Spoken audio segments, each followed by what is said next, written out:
recording now. All right, here we go. Awesome.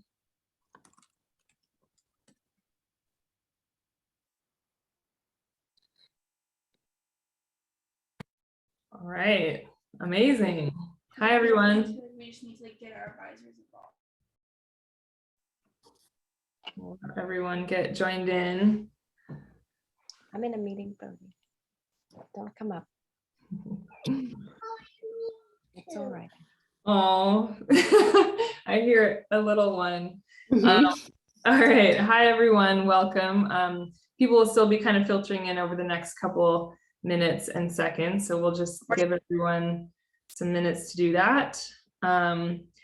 And welcome to our live webinar today on building resilience, using mindfulness to build resilience. This is Core by Hyperice in partnership with the APTA Fit for Practice initiative. We're so excited to be here. So we'll go through a couple introductions first and a little bit of what we'll cover today, and we'll dive right in. So my name is Sarah McDevitt. I'm the founder of Core, which is now a mental health and wellness part of Hyperice.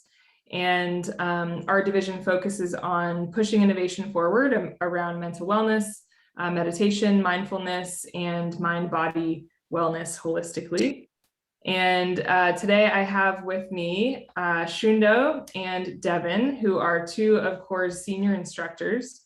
And through the APTA Fit for Practice, we're giving everyone access to the premium version of our Core meditation app. So you guys can go listen to Shundo and Devon in the app for free.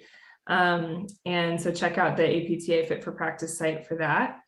And today is mostly me extracting the wisdom from Shundo and Devon for all of you. This is I always love every opportunity to talk to Shundo and Devon about this stuff. I learn something new every time.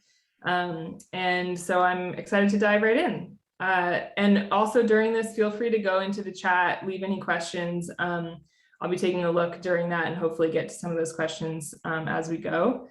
And we'll be talking a little bit about meditation, mindfulness, some of the essential questions that we hear all the time and that we still ask ourselves all the time, actually.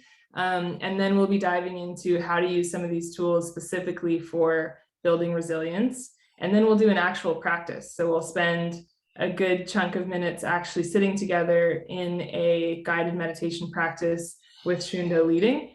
And then we'll close out with questions. So first, I will start with you, Shundo.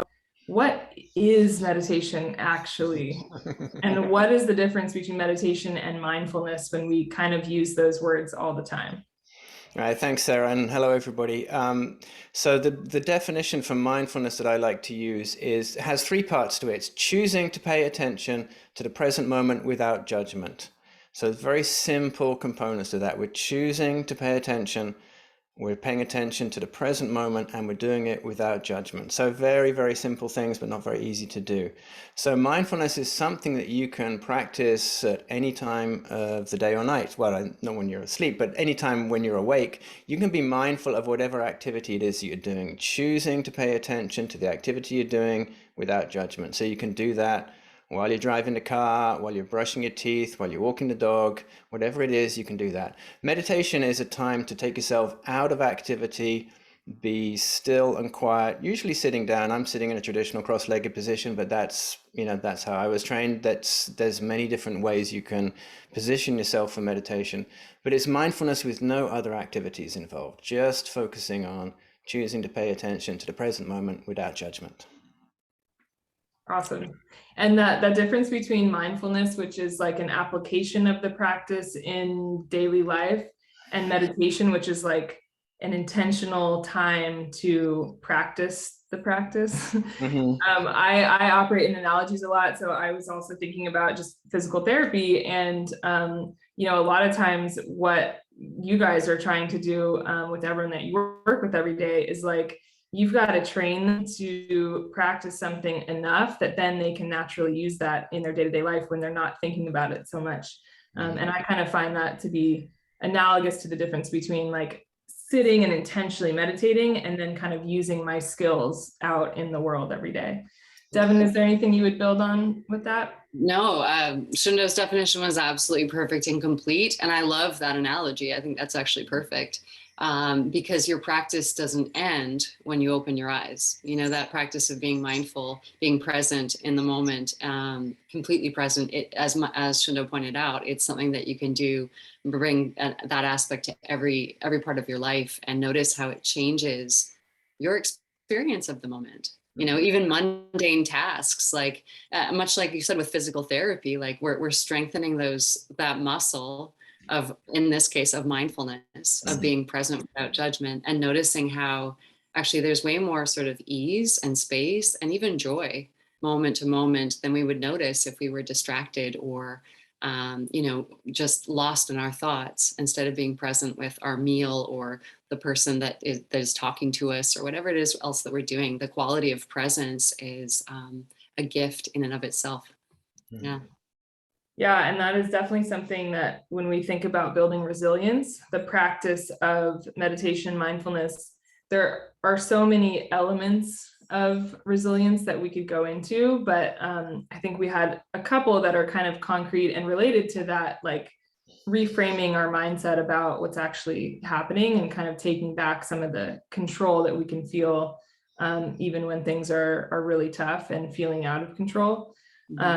So one of those, Shundo, is called trait mindfulness. And could you expand a little bit on what that is, what that's talking about, and how we incorporate that? Yeah, so the way I understand this is that we're really paying attention to every part of our own physical being. So, you know, you feel a particular emotion arising, you feel, I'm doing this, it's like you feel a particular stress in your body, like, you know, noticing that, being aware of what it is and exactly what it is, and not getting completely caught up in it, but really bringing your attention to it. So the things that we pay attention to are the things that we can, you know, have some impact on and have, you know, create change around. So if we're not aware of what's going on internally for us, either physically or mentally or emotionally, you know, we can't really start to get to work on it. So first of all, just paying attention to exactly what it is that's happening to you. And this is, you know, one of the building blocks of meditation is this present moment awareness. So we're doing that internally with whatever's happening for us. Yep, for sure. And then a second major one around building resilience is cognitive reappraisal. And that is like a, you know, big word for probably something that we've all kind of talked about, but meditation gives us an opportunity to really practice it in sort of a controlled setting so that it becomes more natural when, you know, when kind of like things are flying at you and when threats are flying at you and in terms of stressors. So Shundo, expand on cognitive reappraisal for us. Yeah, so I think everyone experiences how the mind runs in very particular channels. Like we have our go-to stories, we have our go-to opinions, and something happens and the mind immediately wants to put it in a box and say, this is what this is like. And quite often when there's a lot of stuff going on, it's like, oh my God, everything's terrible. I can't possibly deal with everything. So we have this reductive mind that gets to work to kind of organize and categorize our life. And that comes up with a lot of judgment and a lot of opinions. And part of our meditation practice is, as we say, doing without the judgment. So instead of just accepting what our mind is telling us at face value, like, oh my God, everything's so stressful. It's Thanksgiving week. I've got so much to deal with. I haven't done the shopping. I've got all these people to entertain. That's a story your mind is telling you. So if you get quiet for a moment, get still, how true is that story really? You know, how are there different ways that you can set out this story? Because our mind is always painting stuff in black and white. And generally there are many more shades to what's going on than our mind wants there to be for its own happiness. The mind gets happy when things are very simple, and things aren't always that simple. So taking the time to say, is this really as bad as my mind is telling me? You know, is this really like a hopeless situation? Am I completely overwhelmed?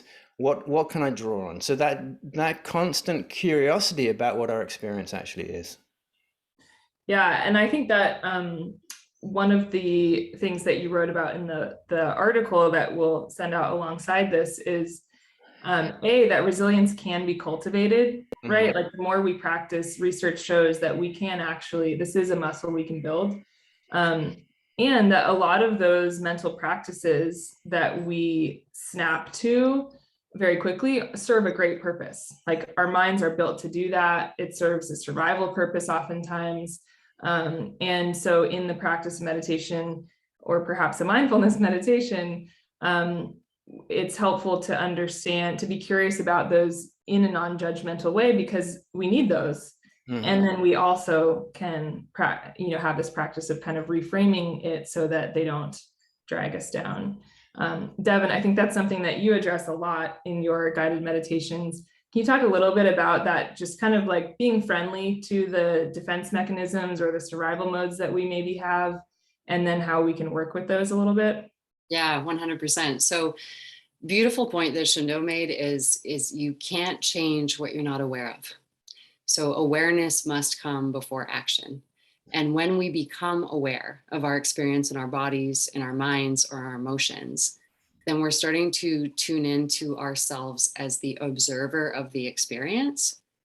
And when we start to notice that there's this aspect of our awareness that is constantly aware and just witnessing, it creates a sense of space between, not a true measurable distance, but a sense of space and opening between you and the experience that you're aware of.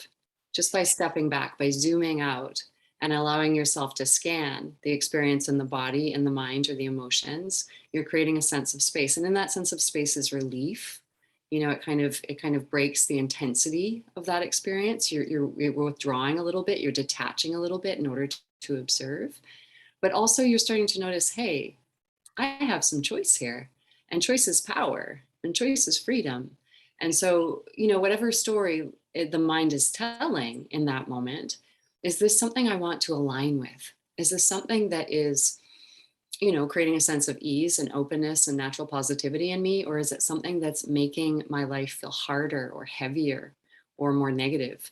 And noticing that actually thoughts, even if, the mind, as Shundo was pointing out, it likes to be right. it likes to categorically conclude, but it's not necessarily a true or a right perception. So when we can start to notice, hey, this is a thought that I'm having, but I am not my thoughts. I'm the knower of them. And I get to choose whether or not I claim that thought or own that thought or take responsibility for that thought and act out of that thought, or whether I want to choose a new thought or a new story that might serve my aligned sense of self or my highest goals or purpose better. When we talk about resilience, just like go back to the beginning, just to break it down really simply, I think of resilience as your ability to bounce back more easily, more quickly from challenges, from adversity, not to prevent them, not to sanitize your life or control everything so that you're completely rigid and protected from anything going wrong. Impossible, right? We don't have that capacity to control the unknown, to control every force and every person and every circumstance in our lives and keep them the way we would prefer. So what's more important than control is recognizing your resilience to get through anything.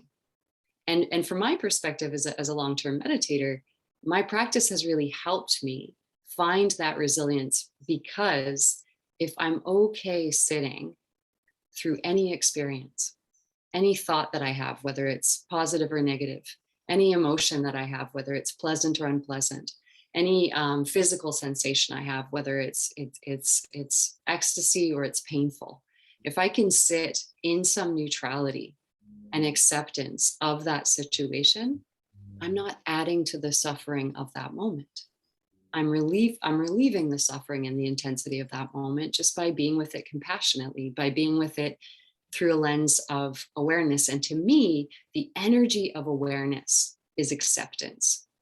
And hear me on this, acceptance does not mean that you like it, right? It just means this is what it is in this moment. It doesn't mean you're liking it or disliking it. You're just allowing it to be as it is in that moment. Whether the mind would conclude this sucks or this is the best thing that's ever happened to me, let's put aside those conclusions. Let's just be in it. And for me, with my practice, I find that the resilience is finding returning to rather, what is in my power in this moment? Because this moment right now that each and every one of us is sharing in this safe collective virtual container, the truth of this moment is that nothing wrong is happening, that each of us is tuning in because we're safe and we're sound, and there is no problem here, that we're okay. But the mind that tends to draw us into rehashing the past and remembering failures or losses or worrying about the future, when we are harmonizing with that constant concluding, with that constant seeking, searching, and never arriving, our sense of self is equally volatile and tumultuous. It's up and down. It's good when the mind thinks it's good. It's down when the mind thinks it's down. So if we can detach ourselves from those conclusions in the mind, then we have more agency to move with agility, to become more resilient, not to stop bad things from happening, impossible, but to see the space in that situation and be able to move and breathe through it. Because for me, resilience, I could say resilience is breath. You know, what gets us through each and every moment of our lives with ease? Breath. Can I get through anything one breath at a time? You're absolutely right, I can. One breath at a time, one moment at a time. So slowing it down, taking it back to these small essential truths, I can breathe deeper, I can soften in my body, and I can tap into that resilience. I know I'm going to get through this. I might not know how, but I know it's going to be one breath and one moment at a time. It's just like climbing a mountain. You know, I lived in the Himalayas, and that was the only other thing I did aside from meditating was hiking and climbing. How are you going to get up to the top? Who knows? What are you going to meet along the way as you're walking that path? Who knows? Could be, you never know what's going to arise or cross your path, but you know that it takes one step at a time. Now, let's pull that analogy to our practice. We know that the journey of life, the hike of life, it just happens one breath, one moment at a time. If I can come back to this moment and be present in this moment and discover, hey, what is still in my power in this moment? That's your resilience. Yeah. Thank you, Devon. Sure. I feel like that is a perfect segue into a practice. So, Shundo, following that, beautifully said, Devon, let's learn a technique that we can actually use, because you know, we're hearing from longtime meditators, and you don't have to be quite there. I'm certainly not, to benefit from a practice every day. And so what we're going to do today is, I think, focus on a breathing technique, which is a really effective way, like Devon said, to like tune into that one breath at a time. And if you happen to have Core, this is Core, the physical product, welcome to use it, have it in your hands. If you don't, absolutely no need. Shundo will guide us through a meditation. So get settled, and I'm going to mute myself to fully tune in with you guys to Shundo. Thanks, Sarah. Thanks, Devon. What she said, that was all fantastic. So this meditation is going to be a whiskey breath. So if you have Core in the app, you can navigate through the Explore tab to the breath training, and you'll find the whiskey breath. If that's all gobbledygook to you, that's totally fine. I'll talk you through it. And just, you know, to amplify what Devon was saying, this meditation space is a safe space for us to practice meeting these emotions, meeting difficult situations. Like, there's nothing going on outside, so we can focus on our capacity to meet whatever is arising within us at the moment. So that's what we're going to be doing. And then, you know, as we build up that kind of muscle, we can take that into more challenging moments. So if you have the Core, get your hands on. If you don't, just settle in your seat. Feel the weight of your body in your seat. I invite everyone to sit tall as that feels comfortable to you. Feel that you have a strong spine, that there's a dynamic equilibrium between being connected to the ground through your seat and lifting up tall.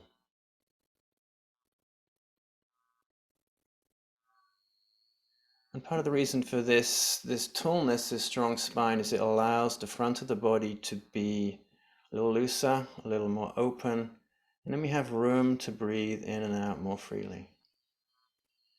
So as you just settle in Right now, just noticing how much space you have in your ribs. Like often we're, hunched or slumped over, and our ribs and our lungs don't have room to expand or to move.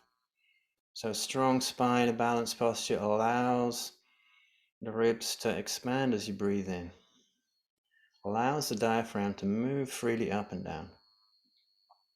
Allows the stomach to rise and fall with the breath. So those are some sensations you can focus on, some little body visualizations you can do just as we settle in before we go anywhere else. As you breathe in, feeling those ribs expanding. Maybe even picturing the collarbones lifting a little.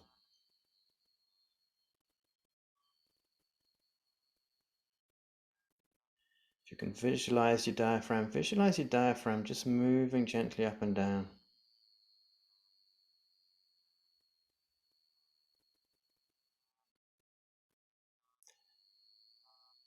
And if you're not using your ab muscles to hold you up, let the stomach relax and rise and fall with the breath.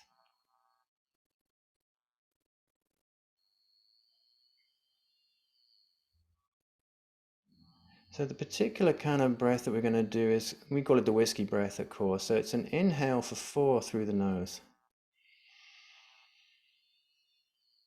And an exhale that's twice as long.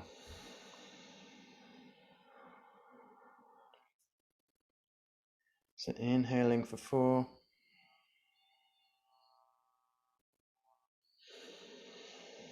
And really exhaling fully. Now you might want to do that through the mouth a few times just to let all the kind of stagnant air out of the body.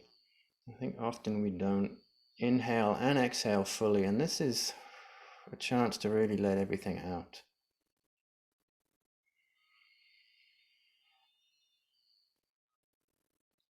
And if you're feeling stress and tension, just let yourself sigh a little as well. The body responds to that sound, I think.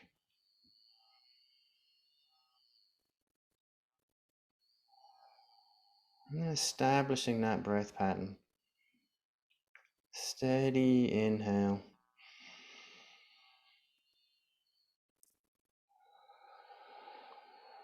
And a really full exhale. Just let the body soften each time you breathe out.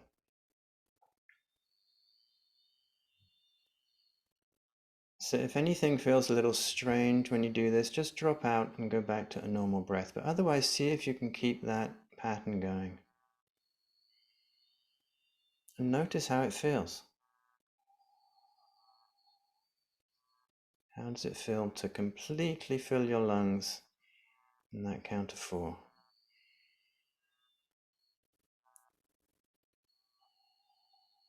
How does it feel to let everything out of the body?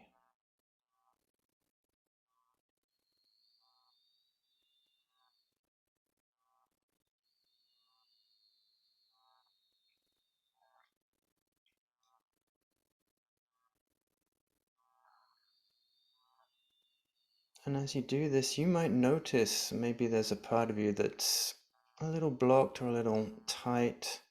It's not allowing a full inhale or exhale. So just noticing these things. This is our trait mindfulness.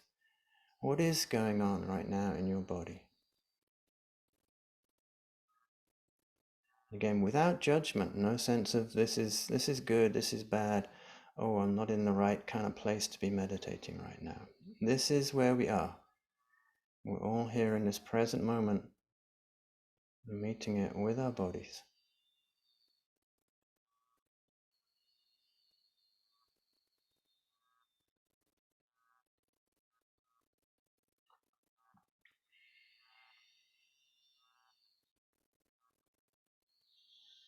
Attention on each breath. And this allows us to decenter the voice in our head that might be telling us about something else that's not here and now. So if you notice the mind butting in, trying to take charge again, you can just let go and come back to the breath.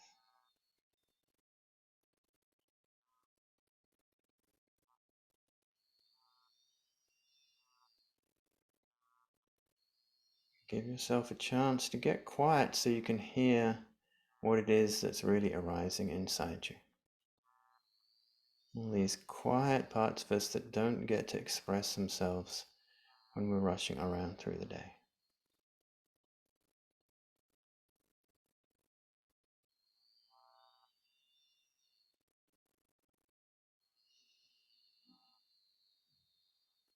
Again, just holding everything lightly with kindness and curiosity.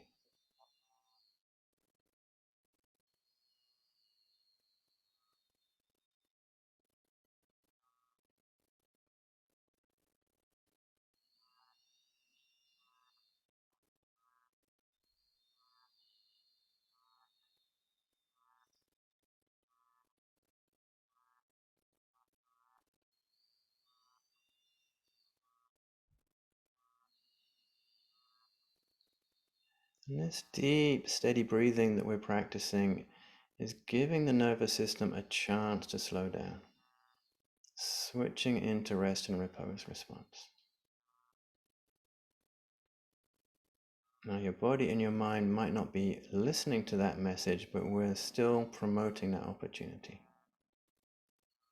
So again, notice if there's anything sticking, anything catching, anything shouting loudly.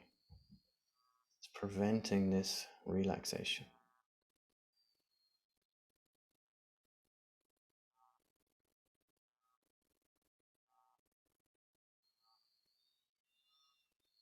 Just allow the breath to flow through it all.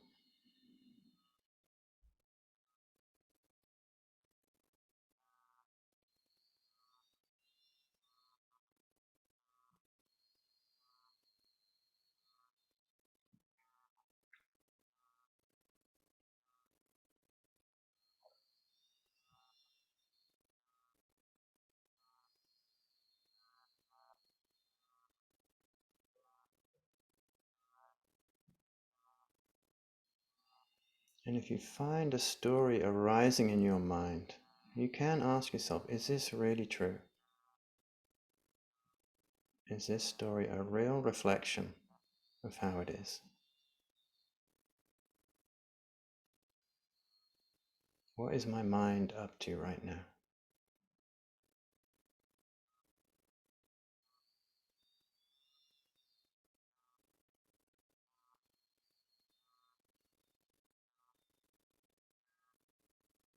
Thoughts will come and thoughts will go. The mind will not stop producing thoughts. So don't expect that as an outcome. But just let those flow in and out like the breath.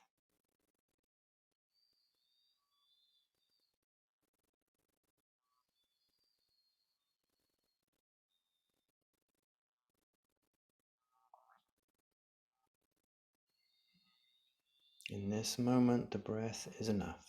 Our body is enough.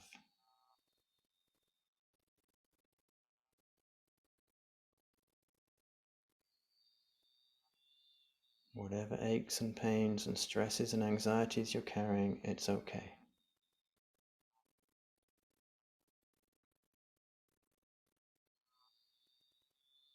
The next breath will come.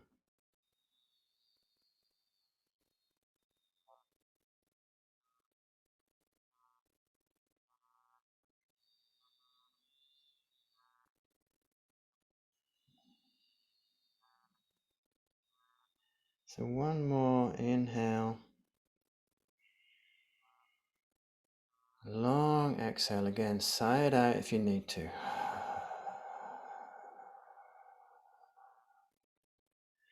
Feel the weight of your body on the seat. And just notice what has changed in the time that we sat. Notice how you feel now. And if you feel ready to open your eyes and take in the world around you again, you can do that.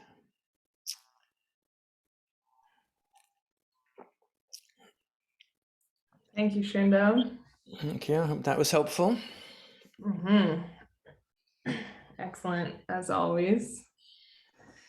While people are kind of coming to a little bit, we'll take it easy as you Maybe stretch a little bit, let your eyes open. And as we close, just in these last couple minutes, feel free to drop any questions in. I also just wanted to add that one of the reasons that we go towards breathing exercises a lot, especially when we're talking about resilience, I think, is there's a level of this that's simply a physiological practice. Like if you're too far into something mentally, that it's really difficult to imagine taking on a meditation. There's just an element to breath training that is purely physiological. And like Shundo said, it can trigger that parasympathetic nervous system that we so need to ward off burnout over time, to ward off getting sick over time, and things like that that can come from the exhaustion of chronic stress. I'm seeing a perfect question pop into the chat. How would you recommend adding that into a work day? I want just one point on that. One of the reasons to practice those things over longer periods of time is that then you're training your body to be positively triggered by that breathing exercise, even if you can only fit in 2 of those breaths in a moment. But Devon, how else would you work that into a busy, on your feet, helping a lot of people type of work day? Yeah. I mean, I do the breath work during Zoom meetings with my eyes open. I don't try and wait for space when I'm not working. If there isn't that space, I bring myself back to presence with breath awareness, with counting my breath. Even during a meeting, you know, if you're feeling anxious, if you're feeling overwhelmed or triggered by something that's going on, bring your attention back to your breath. Even with your eyes open, you can do it right now. Inhale through your nose for 4. Exhale through your nose for 8. And as Sarah said, this is physiological. No matter what story is going on in your mind, no matter what emotions or sensations you're feeling in your body, this is a cue to your subconscious brain, to your autonomic nervous system, that it's time to cultivate more calm. So this will bring more ease. This will bring more effortless focus. This will bring you back to the present moment, out of that overwhelm, where again, you can ask yourself that question, well, what's in my power in this moment? Instead of running with the story of the mind that is, you know, painting everything in that color of black and white, this is great, this is awful, step back from that story, connect to your breath, and feel the ease that's possible and present in each and every moment. And as a closing thought, you know, there was a comment about how does this practice help with burnout? I think, again, burnout is a lot of depletion. And so finding these mini moments, these simple, tiny moments throughout your day, whether you're mindfully eating and just flipping over your phone, closing your laptop and just being present to enjoy your meal, or whether you're mindfully walking when you go outside and you breathe deeper and you notice the smells and you feel the sun on your face and you see the puppies and, you know, let it create some joy within you. That's how we create a reservoir of resilience that prevents burnout. We have to keep filling our cup. We can't pour from an empty cup. And as healthcare providers, you're always pouring for others, but you have to make sure to fill your cup. And that's what this practice does. Even one deep, slow, conscious breath is a gift that you're giving to yourself. So remember that you deserve the love and the attention and the compassion as much as your clients do. And that because you're, you know, a light worker, someone who is bringing change and healing to others, even more so, you have to focus on taking care of yourself. And and this can help with that. Beautifully said. Thank you. There is a question more on the lines of the Fit for Practice initiative that I just want to give space to also. Has been really helpful in reigniting dedication to physical practice. Is it possible to focus on this, just to focus on this mental practice to help with burnout? We as Core by Hyperice are here as much as possible for that. We'll be doing content as much as we can, but there's so many other forms of mental health and mental wellness support, of course. So I don't know if anyone from Fit for Practice is here to speak up on that, or hopefully we can follow up and dive into that question more afterwards. Another thing for burnout is, part of burnout is kind of losing that emotional connection, the emotional fulfillment when you get too depleted. So there are other practices that we haven't had time to touch on here that are also available from instructors like me and Shundo through the app. Compassion practices, metta practices, which means loving kindness, ways to reconnect with that infinite reservoir of love in your heart that can never be run dry. So sometimes a good way to change your internal experience when you can't change the intensity of your circumstance is not just breathing, but connecting to what matters to you, what brings you joy, what things to look forward to, people that you care about through visualizations. That's another form of meditation that can help fill your cup. Very true. Very true. There are a lot of different types of meditation as well. When will the core device be back in stock? Very soon. Great question. The core premium is in stock. The core device itself, since you got some free access to core premium, will be back in stock very soon. Thank you everyone so much for joining. We will be back monthly during the Fit for Practice initiative, and we're always here in the app or reachable through Core by Hyperice. And I hope you just got a little bit of a good break today, a couple tidbits maybe to take into your week. And I hope everyone gets a little bit of a break this week, no matter what you celebrate. And thank you so much for joining. Thank you, everyone. Take Thanks, care. everyone. Have a good night. Bye, everyone.